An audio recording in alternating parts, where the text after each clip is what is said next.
Bienvenue à chacun, frères et sœurs. Bon après-midi, bon sabbat. Pour commencer, je vous invite à ouvrir Hymne louange numéro 508.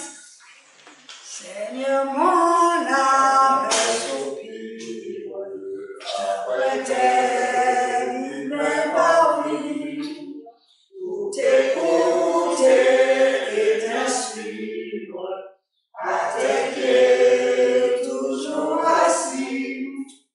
Forme-moi pour ton service, à ton école, ô Jésus. Que par ton esprit je puisse prêcher ton nom perdu. Seigneur, répand dans mon âme, flot sur flot de ton esprit, ainsi brûlant de ta flamme, en moi tout ma soif détruit. Forme-moi pour ton service, à ton école, ô Jésus. Que par ton esprit je puisse prêcher ton nom perdu. Dans tes paroles fertiles, nous vivons cœur affamé, ainsi fait les eaux tranquilles. Par toi je sois transformé. Forme-moi pour ton service, à ton école, ô Jésus. Que par ton esprit je puisse prêcher ton nom perdu. Seigneur, tu sais toutes choses, je t'aime et je suis à toi. De moi tout entier dispose, je suis l'esclave du roi. Forme-moi pour ton service, à ton école, ô Jésus. Que par ton esprit je puisse prêcher ton nom perdu. Ouvrez vos Bibles dans le livre de 1 Corinthiens 8, le verset 6. Néanmoins, pour nous, il n'y a qu'un seul Dieu, le Père de qui viennent toutes choses, et pour qui nous sommes, et un seul Seigneur, Jésus-Christ, par qui sont toutes choses et par qui nous sommes. Amen. Amen. La sœur Joseph va nous conduire en prière. Notre Père, notre Dieu, Père céleste, voici le nom conseiller de ta sainte grâce de Samba. Nous te remercions pour cette grâce que tu nous fais. Bénis ton serviteur que tu as choisi cet après-midi afin de nous conduire dans toute ta vérité. Demeure par ta grâce avec nous, Seigneur, nous vous prions, au nom de Jésus-Christ, notre Seigneur, Sauveur et Rédempteur. Amen. Amen. Je laisse la parole à Frère Bétrel pour l'étude de la Bible. Je vous souhaite un bon sabbat, frères et sœurs. Une bonne après-midi. Merci d'être présents cet après-midi. Cet après-midi, nous allons parler de notre Dieu, le Dieu que nous servons, le Dieu que nous aimons. Amen. Je vais m'appeler pour prier juste avant.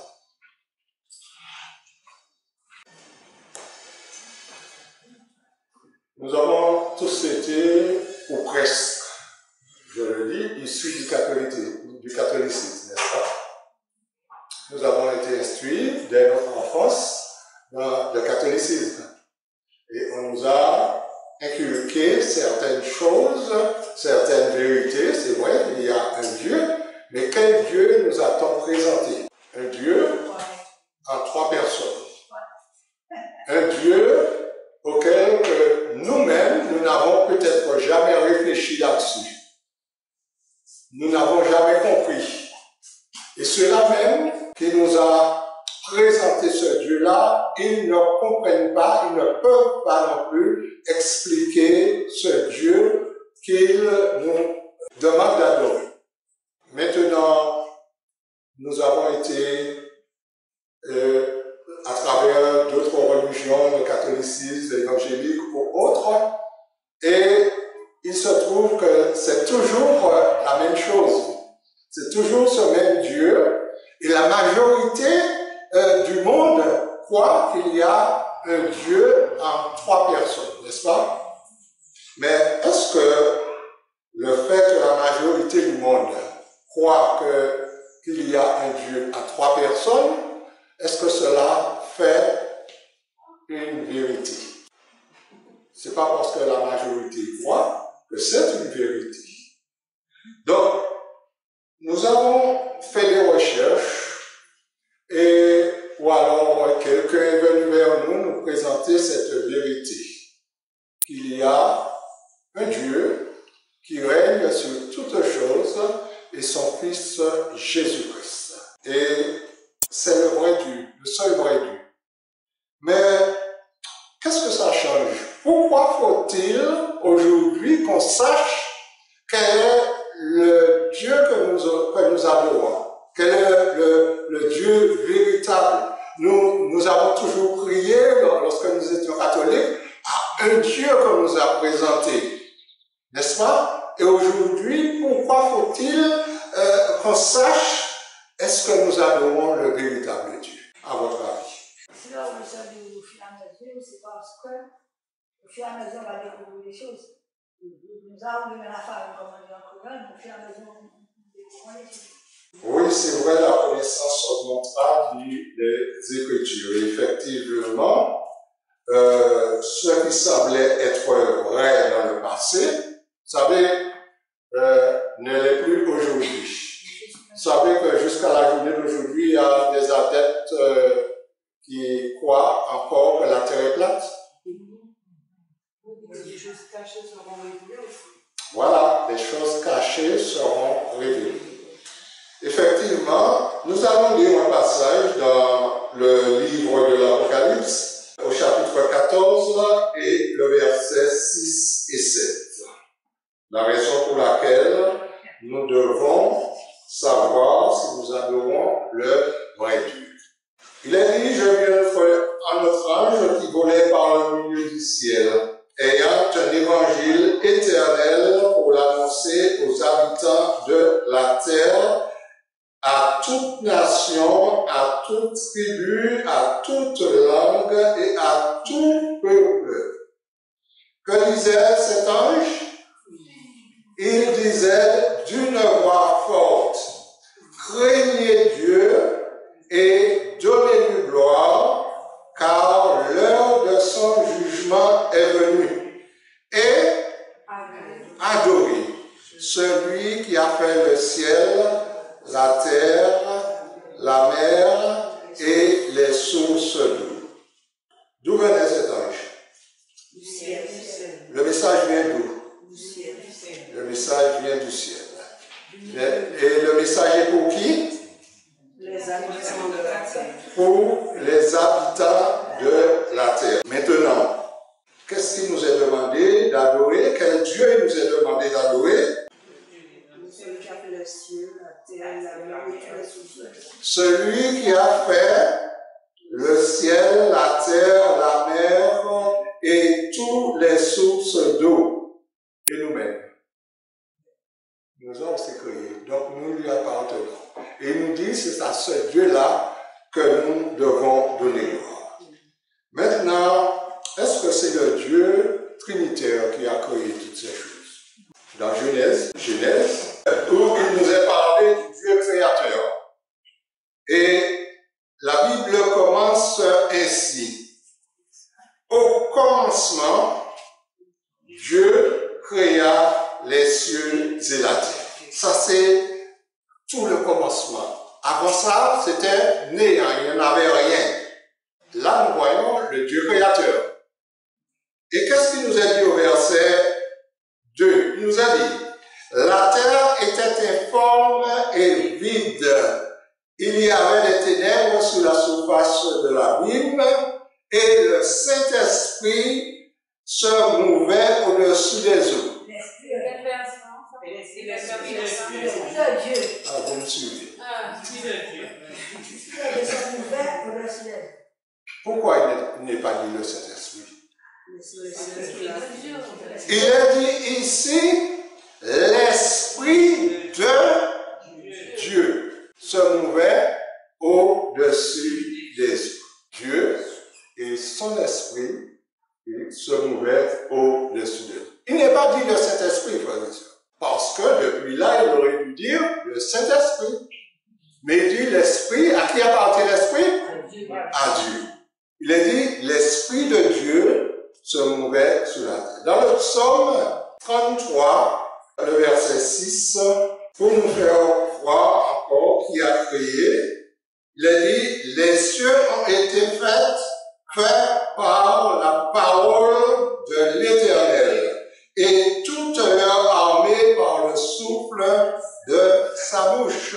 C'est toujours notre Dieu qui a créé ces choses. Et un autre passage, Psaume 89 et le verset 12. Il a dit, c'est à toi qu'appartiennent les cieux et la terre, c'est toi qui as fondé le monde et ce qu'il renferme.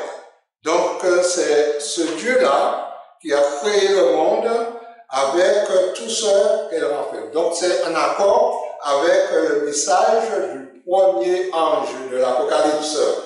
Et dans au chapitre, toujours dans les psaumes, 146, versets 5 et 6, heureux celui qui a pour secours le Dieu de Jacob, qui met son espoir en l'Éternel, son Dieu. Il a fait les cieux et la terre, la mer et tout ce qui s'y trouve. Il garde la fidélité à toujours. Donc, en qui devons-nous mettre notre confiance? N'est-ce pas en ce Dieu, l'Éternel, le Dieu de Jacob, qui a créé toutes choses et où toutes choses lui appartiennent? Dernier verset, dans ce sens, dans les Actes des Apôtres, au chapitre 14, à partir du verset 8. Il a dit, Alice se tenait ainsi un homme impotent que des pieds, boiteux de naissance et qui n'avait jamais marché. Il écouta parler Paul, et Paul fixa le regard sur lui et voyant qu'il avait la foi pour être guéri, il dit d'une voix forte, lève-toi, droit, sur tes pieds, et il se leva debout et marcha. Il a vu ce que Paul avait fait, et la foule s'éleva la voix et dit en langue lycaonéenne, ces dieux sous forme humaine sont descendus vers nous. Il appelait Barnabas Jupiter et Paul Mercure parce que c'était lui qui parlait, qui portait la parole. Les prêtres de Jupiter, dont le temple était à l'entrée de la ville, amena des taureaux avec des bandelettes vers la porte et voulaient même que la foule offrit des sacrifices. C'est les apôtres Barnabas et Paul ayant appris cela, déchirèrent leurs vêtements et se précipitèrent au milieu de la foule en s'écriant, ô hommes, pourquoi agissez-vous de la sorte? Nous aussi, nous sommes des hommes de la même nature que vous, et nous vous exhortons à renoncer à ces choses vaines pour vous tourner vers le Dieu vivant qui a fait le ciel, la mer et tout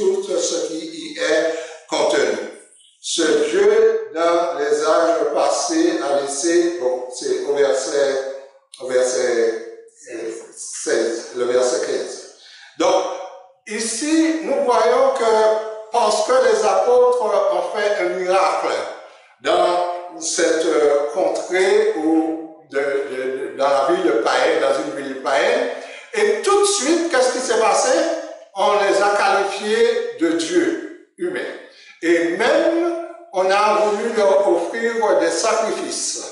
Mais aujourd'hui, combien d'hommes auraient accepté cela? Combien de grands prédicateurs auraient accepté cette gloire pour dire « Ah, on me considère comme Dieu ». Hein? Combien qui auraient accepté cela? Il y en a beaucoup qui auraient accepté cela. Mais les apôtres, lorsqu'ils ont appris ça, ils ont déchiré leurs vêtements et ils sont allés vers eux pour leur dire, ne faites pas ça, nous sommes des hommes comme vous. Nous vous apportons un message, adorez qui? Le Dieu créateur qui a fait le ciel, la terre, la mer et tout ce qui est en eux. Oui, frères et sœurs, ce Dieu créateur du ciel et de la terre est unique. Et Paul est le seul vrai Dieu, il n'est pas un Dieu trinitaire. Et Jésus le Fils le présente comme tel dans le livre de Jean au chapitre 17 et le verset 3. Il a dit ici, « Or, la vie éternelle, c'est qu'ils te connaissent, toi, le seul vrai Dieu, et celui que tu as envoyé, Jésus-Christ. » Il a oublié. Il a oublié la troisième personne de la Trinité. C'est grave, n'est-ce pas? Ça ne peut pas s'oublier quand même. Et là, il dit, « Or, la vie éternelle, c'est qu'ils te connaissent, toi, le seul vrai Dieu, et celui que tu as envoyé, Jésus-Christ. » Et le Père est d'accord avec lui. Le Père est OK avec son Fils, qui le présente dans Deutéronome au chapitre 32. Deutéronome, chapitre 32, le verset 39. « Sache donc que c'est moi qui suis Dieu, et qu'il n'y en a point de Dieu après moi. Je fais vivre et je fais mourir. Je blesse et je guéris. Et personne ne délivre de ma main. » Il est le seul Dieu. Il y a un passage dans les psaumes où il est dit, l'Éternel est dans les cieux et il fait ce qu'il veut, ce qui lui plaît. Et donc ici, nous voyons que Dieu lui-même se présente comme le seul vrai Dieu. Et c'est pas un seul passage de la Bible qui nous parle de ce Dieu unique. Dans le livre d'Ésaïe, au chapitre 45, le verset 5 et 6, il est dit, « Je suis l'Éternel et il n'y en a point d'autre. Hors de moi, il n'y en a point de Dieu. Je t'ai saint avant que tu ne connusses. C'est afin que l'on sache du soleil levant au soleil couchant que hors de moi, il n'y a point de Dieu. Je suis l'Éternel et il n'y en a point d'autre. » Ici, il ne s'est pas présenté avec un associé. Il s'est présenté en disant, hors de moi, il n'y a point d'autre Dieu.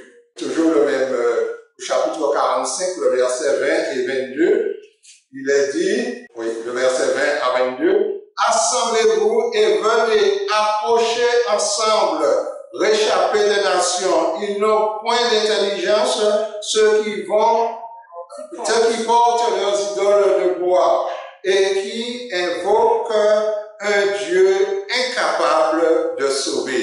Déclare-le et faites-le venir, qu'ils prennent conseil les uns des autres, qui a prédit ces choses dès le commencement et depuis longtemps les a annoncées. N'est-ce pas moi l'Éternel? Il n'y a point d'autre Dieu que moi. Je suis le seul Dieu juste et qui sauve. Et l'appel qui nous est fait à vous et à moi, tournez-vous vers qui? Vers moi. Le Seigneur continue et dit, tournez-vous vers moi et vous serez sauvés. Vous tous qui êtes aux extrémités de la terre, car je suis Dieu et il n'y en a point d'autre. Le Seigneur nous dit qu'il est le Dieu qui sauve et qui fait périr aussi. Mais il nous dit ici, tournez-vous vers moi et vous serez sauvés. Ne voulons-nous pas nous tourner vers Dieu pour être sauvés? Tournez-vous vers Dieu, le Dieu unique auquel rien n'est impossible. Il n'y a que deux personnes dans la divinité. Jésus, le Fils de Dieu, et Dieu et Jésus, son Fils. Donc, nous avons lu ce passage, mais nous allons relire, puisque c'est le Jean 17, le verset 3. La vie éternelle, c'est qu'ils te connaissent, toi, le seul vrai Dieu, et Jésus-Christ que tu as envoyé. Maintenant, avons-nous un problème à croire que Dieu est le seul maître de l'univers, le seul Dieu, le seul vrai Dieu? Avons-nous un problème à cela? Bien. Alors, qu'a-t-il dit dans Jean, au chapitre 14, le verset 28? Jean, chapitre 14 et le verset 28. Vous avez entendu que je vous ai dit, je m'en vais et je reviendrai vers vous. Si vous m'aimez, vous vous réjouirez de ce que je vais au Père, car le Père est plus grand que moi. Alors, ici, Jésus fait une différence. Vous savez qu'aujourd'hui, lorsque nous écoutons les différents messages sur Dieu, sur la Trinité, il y en a de ceux qui croient que Dieu est l'unique Dieu, ils le croient, mais qui a joué les trois rôles. Alors, de temps en temps, il est le Saint-Esprit, de temps en temps, il est le Fils, et puis, à d'autres moments, il est Dieu. Mais oui, cela existe. Mais Jésus même parle de son Père. Alors que là, Jésus nous dit que la Bible, la parole de Dieu nous dit que le Père est plus grand que moi. Donc, Jésus lui-même le dit. Le Père est plus grand que moi. Pouvons-nous dire autre chose, nous? On voit bien qu'il y en a un autre que lui. Oui. Dans Jean 5, le verset 19, il a dit, Jésus reprit donc la parole et leur dit, en vérité, je vous le dis, le Fils ne peut rien faire de lui-même. Il ne fait que ce qu'il voit faire au Père. Et tout ce que le Père fait, le Fils aussi le fait pareillement. On va parler de la troisième, mais... Non, mais ça fait non. Jésus n'a pas, dans toutes les prédications du Seigneur lorsqu'il était sur la terre, jamais il n'a parlé de Dieu trinitaire. Il a parlé qu'il est le Dieu suprême et que lui, il est le Fils de Dieu.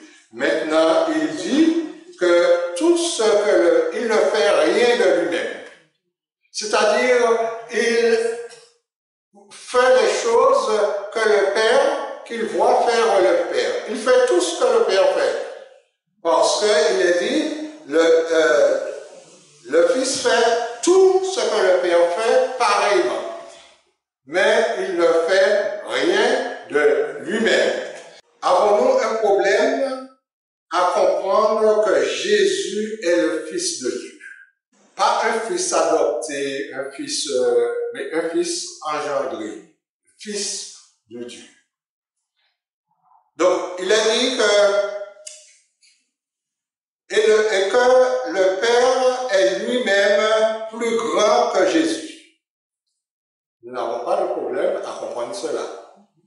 Donc, ce témoignage dans le livre de Matthieu, au chapitre 3, le verset 16 et 17, nous lisons Matthieu, chapitre 3, le verset 16 et 17. Alors il a dit, dès que Jésus eut été baptisé, il sortit de l'eau, et voici les cieux s'ouvrirent, et il vit l'Esprit, le Saint-Esprit, descendre comme une colombe, venir sur lui. L'Esprit de Dieu. Est-ce que c'est un esprit différent de celui de la jeunesse qui mouvait au-dessus des autres? Et c'est toujours l'Esprit de Dieu. Mais pourquoi disons-nous le Saint-Esprit, frères et sœurs? Puisque c'est l'Esprit de Dieu. Voilà, tout simplement, le Saint-Esprit, ce n'est pas un nom, c'est que Dieu est saint et son esprit ne peut être autrement que lui, saint. Et c'est pourquoi on dit le Saint-Esprit.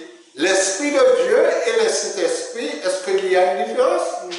Non, il n'y a pas de différence. Et ici, il a dit, lorsque Jésus fut baptisé, il a dit l'Esprit de Dieu descend sur lui comme une colombe et venir sur lui.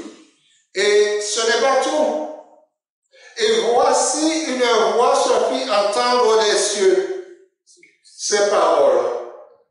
Celui-ci est mon Fils bien-aimé en qui j'ai mis toute mon affection.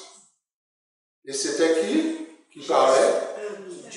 C'était le Père qui parlait et qui disait que Jésus était son Fils bien-aimé en qui j'ai mis toute mon affection. C'est-à-dire, il n'y a qu'un seul moment où on voit l'Esprit de Dieu parler au Fils. Il n'y a pas de conversation dans la Bible entre le Père et l'Esprit ou le Fils et l'Esprit. Non, du tout pas. Du tout pas. Effectivement, il n'y a pas ça. Et Jésus n'a enseigné nulle part cela. Maintenant, il faut savoir d'où c'est sorti tout cela, mais ça sera une prochaine étude. Donc, ici, nous voyons que le Fils dit qu'il fait tout ce que le Père, tout ce qu'il voit faire le Père. Il est dit qu'il est le Fils de Dieu, et le Père lui-même rend ce témoignage que Jésus-Christ est son Fils bien-aimé en qui il a mis toute son affection.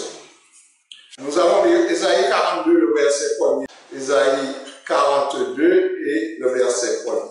Il a dit, voici mon serviteur que je soutiendrai, mon élu en qui mon âme prend plaisir. J'ai mis mon esprit en lui, il annoncera la justice aux nations. De qui s'agit-il là? De Jésus. Lorsque, à un certain moment, Jésus entra dans le temple et il prit le rouleau et il tomba sur un passage. C'était quel passage? D'Ésaïe. Où il est dit, l'Esprit du Seigneur l'Éternel est sur moi, il m'a oint pour apporter une bonne nouvelle aux pauvres, pour guérir ceux qui ont le cœur brisé, etc., etc. C'est ça que les enfants font. Oh, oui, effectivement. Et ici, dans le passage là, il est dit, mon élu en qui mon âme prend plaisir, j'ai mis mon esprit en lui, il annoncera la justice aux nations. Donc, le l'esprit de qui est en Jésus? Dieu de son Père. Voilà. Donc, lors du baptême, le Saint-Esprit, l'Esprit de Dieu est descendu sur Jésus. Et nous voyons que le Seigneur dit que Jésus a son esprit en quelque sorte, n'est-ce pas? Donc, nous poursuivons dans Jean, le livre de Jean, chapitre 3, verset 16. C'est un verset que nous devrions connaître. Car Dieu a tant aimé le monde, cette race pécheur, cette race qui était vouée à la perdition. Dieu a tellement aimé le monde qu'il a donné son Fils unique afin que quiconque croit en lui ne périsse point, mais qu'il ait la vie éternelle. Le Fils unique.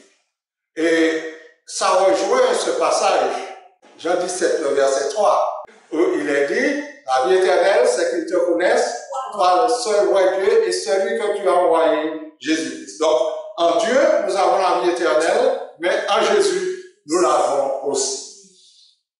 Donc, 1 Corinthiens, Paul dit, 1 Corinthiens, chapitre 11, et le verset 3. Je veux cependant que vous sachiez que Christ est le chef de tout homme, et que l'homme est le chef de la femme, et que Dieu est le chef de Christ. Paul avait bien compris que Dieu était plus grand que Christ. Donc, il est dit aussi dans 1 Corinthiens 3, le verset 23, tout est à vous, et vous êtes à Christ, et Christ est à Dieu. Jusqu'à présent, nous n'avons pas trouvé la troisième personne. Mais cependant, nous allons y arriver. Au chapitre 15 de Corinthiens, le verset 27, 15-27, il est dit, Dieu en effet a tout mis sous ses pieds, mais lorsqu'il dit que tout lui a été soumis, il est évident que celui qui lui a soumis toutes choses est accepté. Dieu reste toujours le maître de l'univers, le maître de toutes choses. Dans Colossiens, chapitre 1er, et le verset 19. Et ici, nous pouvons dire que, après avoir lu ce texte, car Dieu a voulu que toute plénitude habite en lui. Ça veut dire quoi? Qu'il est aussi Dieu. Toute la plénitude de Dieu habite dans son Fils. Donc il est Dieu, mais ce Dieu-là ne lui permet pas d'être supérieur à son Père.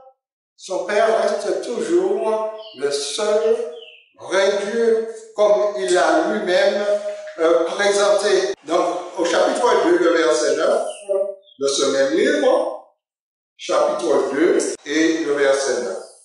Car en lui habite corporellement toute la plénitude de la divinité.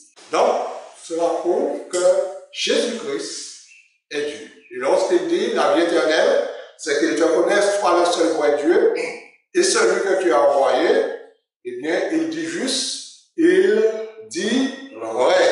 Mais, que peut-on dire du Saint-Esprit? Nous allons lire avant un passage, oui, de 1 Corinthiens 8, 6. 1 Corinthiens 8, le verset 6. Néanmoins, pour nous, il n'y a qu'un seul Dieu, le Père, de qui viennent toutes choses et pour qui nous sommes, et un seul Seigneur Jésus-Christ, par qui sont toutes choses et par qui nous sommes. Là aussi, nous comprenons qu'il y a un seul Dieu par qui nous sommes, mais il y a aussi un seul Seigneur, Jésus-Christ, par qui nous sommes et par qui sont toutes choses. Dans le livre Genèse, chapitre 1er, le verset 2, il nous a dit, alors que la terre était informe et vide, qu'est-ce qui se passait? L'Esprit de Dieu se mouvait au-dessus des eaux. On est d'accord avec cela?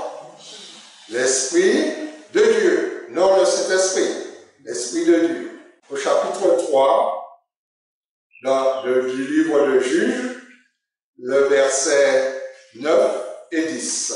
Juges chapitre 3, le verset 9 et 10. Il a dit, les enfants d'Israël crièrent à l'Éternel, et l'Éternel leur suscita un libérateur qui les délivra, Othniel, fils de Kenaz, frère cadet de Caleb.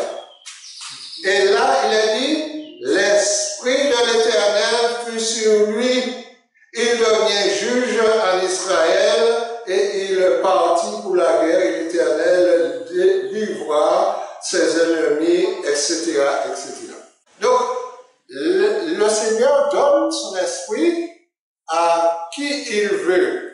Et est-ce qu'aujourd'hui, nombreux diront que c'est le Saint-Esprit, c'est un autre esprit. Mais il est dit ici, l'Esprit de l'Éternel était sur lui. L'Esprit l'a investi pour pouvoir défendre, pour pouvoir délivrer Israël.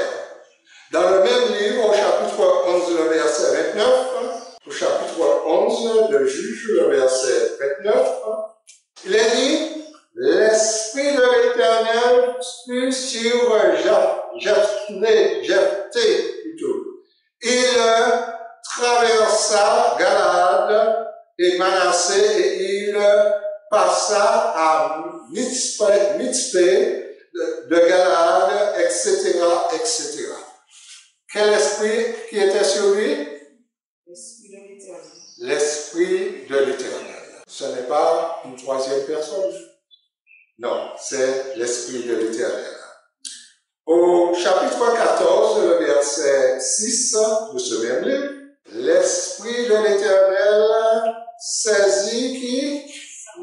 Samson. Et sans avoir rien en main, il déchira le lion. Quel esprit? L'Esprit de l'Éternel. Et enfin, 1 Samuel 16, nous allons lire 1 Samuel 16, c'est le verset 13. Oui, Samuel prit la corne d'huile et loignit au milieu de ses frères. L'Esprit de l'Éternel saisit David, et à partir de ce jour et dans la suite, Samuel se leva et s'en alla à Rama. Donc, le Seigneur l'Éternel se sert de son esprit pour pouvoir faire son œuvre, comme depuis la création, pour pouvoir envoyer vers qui il veut, depuis la création. Y a-t-il un verset qui semble, par exemple, nous dire qu'il y a une troisième personne, une personne à part, un Dieu à part? Avez-vous un verset? Non. Vous n'avez pas de verset? Il y en a pourtant dans la Bible. Il y en a sur lequel on se base pour pouvoir dire qu'il y a une troisième personne dans la Baptisé. corps. Acte 5, en général, vous avez Saint-Esprit, Oui, il y a ça, mais je n'irai pas dans ces passages-là. Nous allons prendre un passage très fréquent. C'est vrai que lorsque Ananias et Saphira ont menti, mais ce verset-là s'explique par elle-même, parce que la réponse est là, est plus bas lorsque Paul dit ce n'est pas à comment se fait-il que tu as menti au Saint-Esprit en premier lieu. Ce n'est pas des hommes que tu mens, tu as menti à Dieu. La réponse est là. Et dans tous les versets, la réponse est là. Pas loin. Nous allons prendre un passage dans le livre de Jean, au chapitre 14, le verset 16 à 18. Jean 14, 16 à 18. Ce n'est pas facile, frères et sœurs, lorsqu'on nous a déjà embobiné avec cette histoire, que nous n'avons pas cherché, que nous n'avons pas réfléchi là-dessus, qu'il y a un Dieu en trois personnes, le Père, le Fils et le Saint-Esprit. Eh bien, des fois même, lorsqu'on nous apporte cette vérité, il n'est pas facile de le concevoir. Mais pour moi, ça n'a pas été facile non plus. Et lorsque j'ai posé la question à un frère, il m'a dit de relire Jean 14 et de lire cela doucement. Essaie de comprendre. De lire doucement et puis essaie de comprendre par toi. Et je l'ai fait. Il a dit au verset 16, et moi je prie le Père et il vous donnera un autre consolateur. Et ce mot-là, ça tue. Un autre consolateur, c'est Jésus qui parle, afin qu'il demeure éternellement avec vous. L'esprit de vérité que le monde ne peut recevoir. Écoutez bien ce passage. Parce qu'il ne le voit point et ne le connaît point. Mais vous le connaissez, car il demeure avec vous. Par rapport au verset précédent, il dit, je prierai le Père. A-t-il déjà fait? Non. Il va le faire. Afin qu'il vous donne, et il vous donnera un autre consolateur, afin qu'il demeure éternellement avec vous. Et le prochain verset, il lui dit, l'esprit de vérité, le consolateur, que le monde ne peut recevoir parce qu'il ne le voit point et ne le connaît point. Mais vous, mes disciples, ses disciples, vous le connaissez car il demeure avec vous et il sera en vous. Il demeure. C'est pas qu'il demeurera, mais il demeure déjà avec vous et il sera en vous. Ça veut dire que lorsqu'il sera en eux, c'est que lorsque les disciples vont recevoir la puissance de l'Esprit, ils posséderont, et même avant cela. Alors, au verset 18, il ne vous laissera pas orphelins. Ah. Qui parlait à ce moment? Le Saint-Esprit? Qui parlait là? Jésus. Jésus. Il aurait pu dire, il ne vous laissera pas orphelins. Mais il a dit, je ne vous laisserai pas orphelins, je viendrai à vous. Et plus haut, il était dit, il sera en vous. Encore un peu de temps, et le monde ne me verra plus.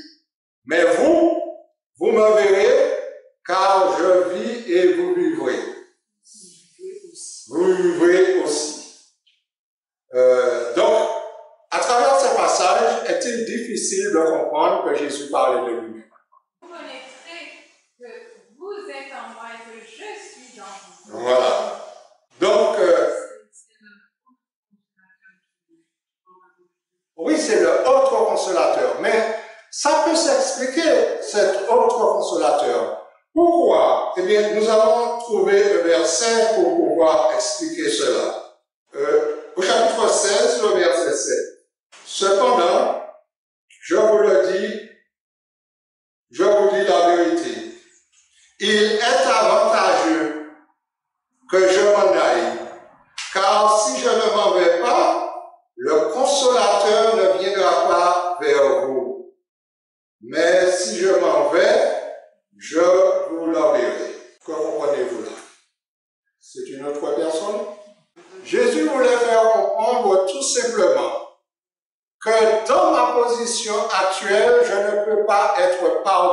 à la fois. Donc, il est avantageux pour vous que je m'en aille parce que vous aurez plus la possibilité de m'avoir avec vous, mais partout à la fois par son esprit. Et c'est tout simplement ça que le Seigneur voulait faire comprendre.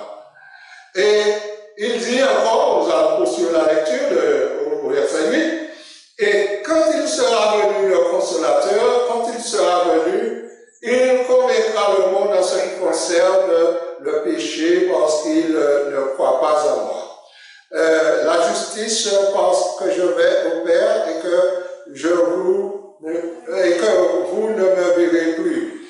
Le jugement parce que le prince de ce monde vient, le prince de ce monde est déjà jugé.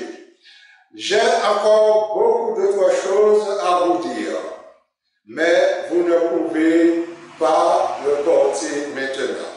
Quand le consolateur sera venu, l'Esprit de vérité, il vous conduira dans toute la vérité, car il ne parlera pas de lui-même, mais il dira tout ce qu'il aura entendu et il vous annoncera toutes ces choses. Le consolateur, ce Dieu, le troisième Dieu là, qu'est-ce qu'il a à dire de lui-même? Il n'a rien à dire de lui-même. C'est l'Esprit de Jésus qui dit tout ce qui concerne Jésus. Il est dit, le Saint-Esprit n'est autre que l'Esprit du Père et celui de Jésus. Vous êtes d'accord avec ça? Puisque Jésus, qu'est-ce qu'il a reçu? L'Esprit du Père. Donc l'Esprit du Père, c'est aussi l'Esprit de Jésus. Dans 2 Corinthiens 3 et le verset 17, Paul, qui avait bien compris la chose, nous dit, or, le Seigneur, est l'Esprit. Le Seigneur, c'est l'Esprit. Là où est l'Esprit du Seigneur, là est la liberté. Paul nous dit ici que le Seigneur est l'Esprit. Il y a un passage de Jean 4, le verset 24. Alors, Jean 4, verset 24 dit, et Dieu est esprit, et il faut que ceux qui l'adorent en esprit et en vérité. Et comme il est dit, nous continuons le verset 18, et nous tous qui avons les visages découverts, contemplons comme dans un miroir la gloire du Seigneur, nous sommes transformés à la même image de gloire en gloire, comme par le Seigneur en chair, non comme par le Seigneur l'Esprit. Donc nous voyons que la troisième personne n'existe pas. Dans le livre de Matthieu, chapitre 10, le verset 19 à 20. Matthieu 10, 19 à 20. Mais quand on vous livrera, ne vous inquiétez pas, ne vous inquiétez ni de la manière dont vous parlerez, ni de ce que vous direz.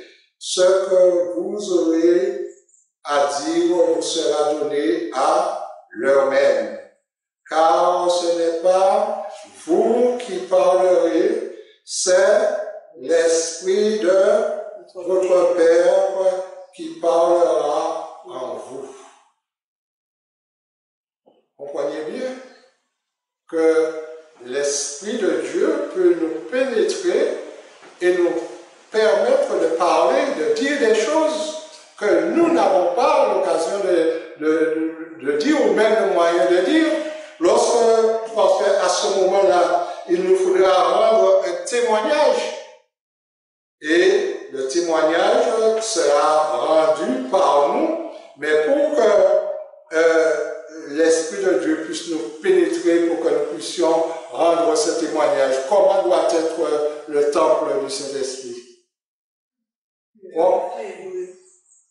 Pour que l'Esprit puisse nous habiter. Donc c'est ça. Alors, dans Galates 4 et le verset 6. Galates chapitre 4, le verset 6. Et parce que vous êtes fils de Dieu, Dieu a envoyé son Fils, Dieu a envoyé dans nos cœurs l'esprit de son Fils, laquelle crie Abba Père.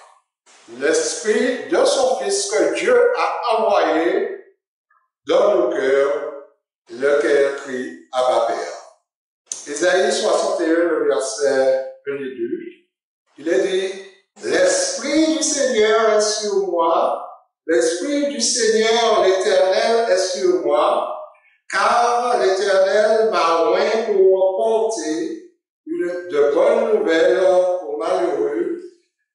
Il m'a envoyé pour guérir ceux qui ont le cœur brisé, pour proclamer aux captifs la liberté et aux prisonniers la délivrance. Et au verset 2, il est dit pour publier une année de grâce de l'Éternel et un jour de vengeance pour notre Dieu, pour consoler les affligés. Donc ici, ça concerne Jésus-Christ qui, à travers sa mission, il était investi de la puissance de l'Esprit de Dieu. Dans les 2 Corinthiens, au chapitre 3, le verset 3 et le verset 3. Vous êtes manifestement une lettre de Christ écrite par notre ministère, non avec de l'encre, mais avec l'Esprit de Dieu, du Dieu vivant, non avec des tables de pierre, non sur des tables de pierre, mais sur des tables de chair sur le cœur. Donc, Paul dit ici que nous sommes des lettres écrites avec quoi? L'Esprit du Dieu vivant. Dans le livre de 1 Pierre, chapitre 1, le verset 10 et 11. Il est dit, les prophètes qui ont prophétisé touchant la grâce qui vous était réservée, ont fait de ce salut l'objet de leur recherche et de leur investigation, voulant sonder l'époque et les circonstances marquées par... Mais dites-moi, Christ n'était pas encore venu. Les prophètes, depuis, il est parlé depuis Moïse, et celui qui a marché, Enoch a dit qu'il a vu la gloire de Dieu. Hein? Et il a dit, ces gens-là, ils ont fait les prophètes, je reprends le verset 10, qui ont prophétisé, touchant la grâce qui vous était réservée, ont fait de ce salut l'objet de leur recherche et de leur investigation. Voulant sonder l'époque et les circonstances marquées par l'Esprit de Christ qui était en eux. Quel esprit était en eux? L'Esprit de Christ qui était en eux et qui attestait d'avance les souffrances de Christ et la gloire dont elle serait suivie. Les prophètes qui ont été, il y en a de ceux qui ont été avant Christ, eh bien, ils ont prophétisé, ils ont parlé avec quel esprit? L'Esprit de Christ qui était en nous. Acte 2, le verset 38, lorsque Pierre a terminé son discours, la question, les auditeurs de Pierre ont été touchés par son discours. Et ils lui posèrent la question, homme frère, que ferons-nous? Nous voulons faire quelque chose, mais que devrons-nous faire? Que ferons-nous? Pierre leur dit, au verset 38, repentez-vous et que chacun de vous soit baptisé au nom de Jésus-Christ pour le pardon de vos péchés et vous recevrez le don du Saint-Esprit. Alors, lorsqu'il a dit ici, vous recevrez le nom du Saint-Esprit, de quel esprit il faisait part? L'esprit de Christ. Pour ceux qui s'appuient sur Matthieu 28, 19 à 20, allez, faites de toutes les nations des disciples, les baptisant au nom du Père, du Fils et du Saint-Esprit. Enseignez-leur à observer tout ce que je vous ai prescrit. Et voici, je suis avec vous tous les jours jusqu'à la fin du monde.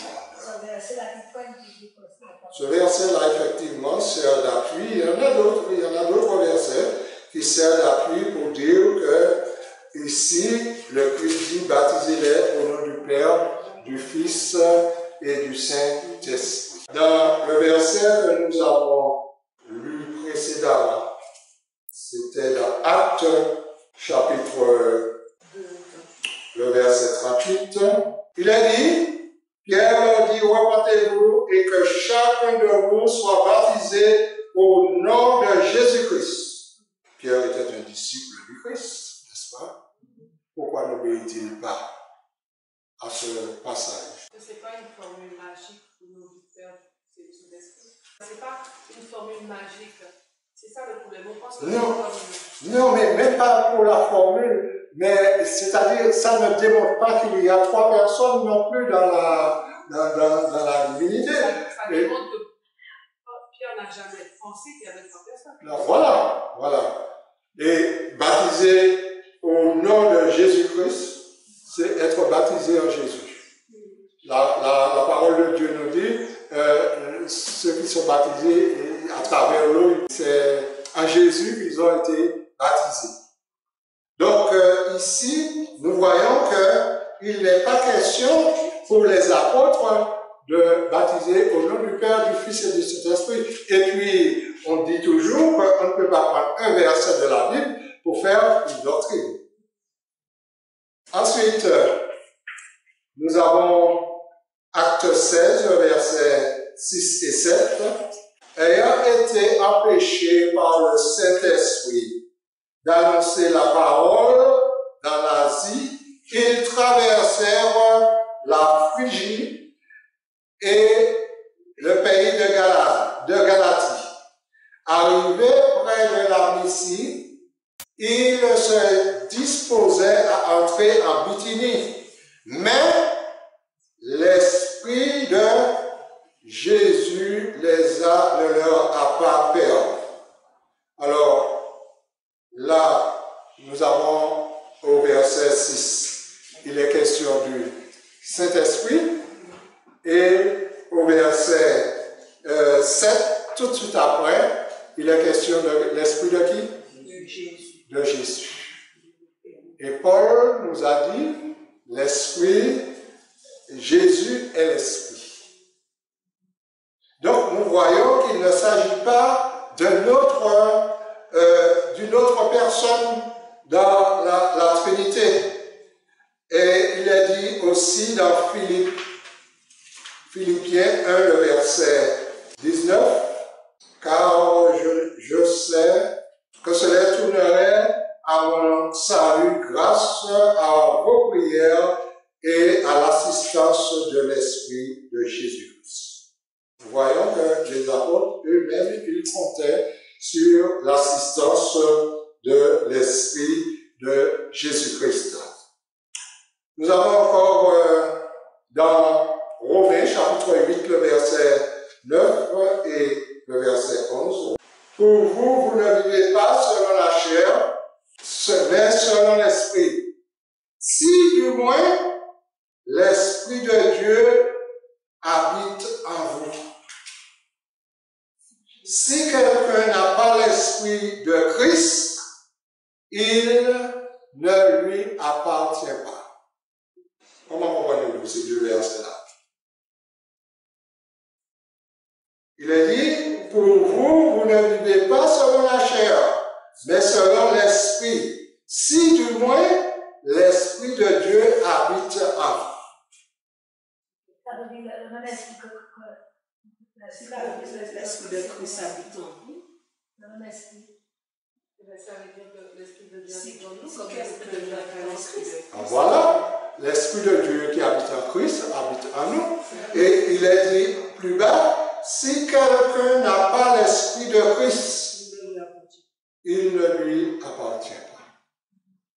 C'est simple, mes frères. Donc, nous voyons que au verset 11, et si l'Esprit de celui qui a ressuscité Jésus d'entre les morts habite en vous, celui qui a ressuscité Christ d'entre les morts rendra aussi la vie à votre corps mortel par son esprit qui habite en vous. Donc, nous voyons que tout cela, c'est l'Esprit de Dieu uniquement et l'Esprit de Jésus. En conclusion, nous avons juste le temps de lire 3 versets. Acte 1er, le verset 8. Mais vous recevrez une puissance. Comment il est qualifié, le Saint-Esprit? Une puissance, le Saint-Esprit survenant sur vous, et vous serez mes témoins à Jérusalem, dans la Judée, dans la Samarie, jusqu'aux extrémités de la terre. C'est Jésus qui parle là. Marc 2, le verset 8. 2:8. Jésus aussitôt connu par son esprit ce qu'il pensait au-dedans d'eux, leur dit, pourquoi avez-vous de telles pensées dans vos cœurs? Voyez, avec son esprit, il savait tout ce qui se passe dans le cœur de ses ennemis, dans leurs pensées. Et Jésus leur disait, mais pourquoi avez-vous de telles pensées dans votre cœur? Notre verset de 2 Corinthiens 11, 1 Corinthiens 2, 11 et 12, 1 Corinthiens 11 et 12. Alors il est dit, lesquels des hommes en effet connaît les choses de l'homme, si ce n'est l'esprit de l'homme qui est en lui? Des fois, on prévoit la réaction de quelqu'un. Parce que on sait, si je lui dis ça, comment il va réagir. On prévoit cette réaction. Parce que nous savons, nous connaissons ses manières, son esprit. De même, personne ne connaît les choses de Dieu si ce n'est l'Esprit de Dieu.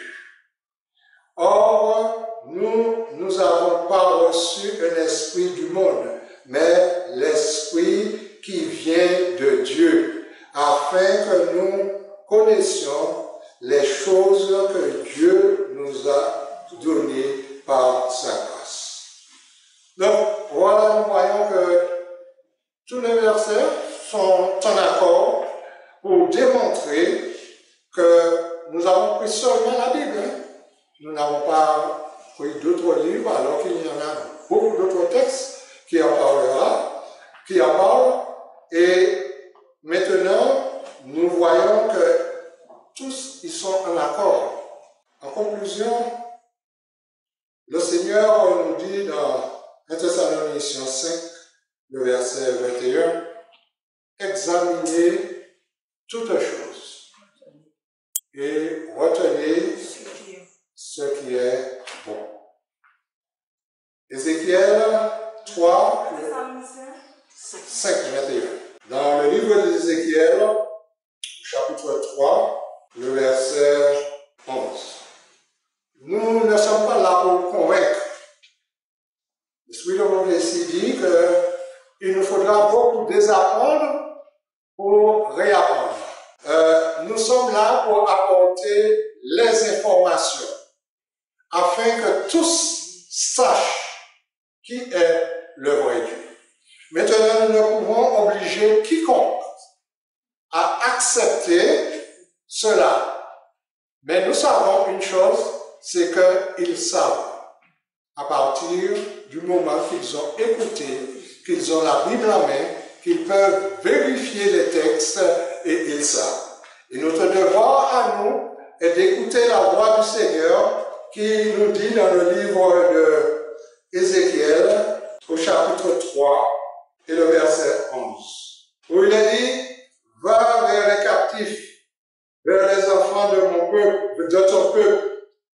tu leur parleras et qu'ils écoutent ou qu'ils n'écoutent pas, tu leur diras, ainsi parle le Seigneur l'Éternel.